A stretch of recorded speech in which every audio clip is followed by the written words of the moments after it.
ఇరాన్పై దాడుల విషయంలో అమెరికా అధ్యక్షుడు డొనాల్డ్ ట్రంప్ సంచలన ప్రకటన చేశారు. ఖతార్, సౌదీ, యుఏఈ పాలకుల అభ్యర్థన మేరకు టెహరాన్పై ఇవాళ చేపట్టాల్సిన దాడులను తాత్కాలికంగా నిలిపివేసినట్లు ట్రూత్ సోషల్లో పోస్ట్ చేశారు. ప్రస్తుతం ఇరాన్తో సీరియస్గా చర్చలు జరుగుతున్నాయని ట్రంప్ తెలిపారు. అవి ఒప్పందంగా మారే అవకాశం ఉందని అరబ్ దేశాల పాలకులు భావిస్తున్నట్లు వెల్లడించారు.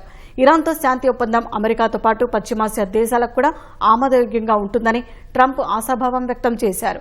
శాంతి ఒప్పందంలో ఇరాన్ వద్ద అణ్వాయుధాలు ఉండకూడదనే నిబంధన ఉంటుందని స్పష్టం చేశారు.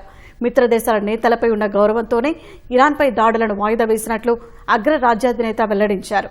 దాడుల నిలిపివేతపై రక్షణ మంత్రి Pete Hegseth, joint chiefs of staff chairman general Daniel కేన్లకు ఆదేశాలు జారీ చేసినట్లు తెలిపారు. అయితే చర్చలు విఫలమై ఒప్పందం కుదరకపోతే ఇరాన్పై దాడులకు సిద్ధంగా ఉండాలని సైన్యాన్ని ఆదేశించినట్లు ట్రంప్ తెలిపారు.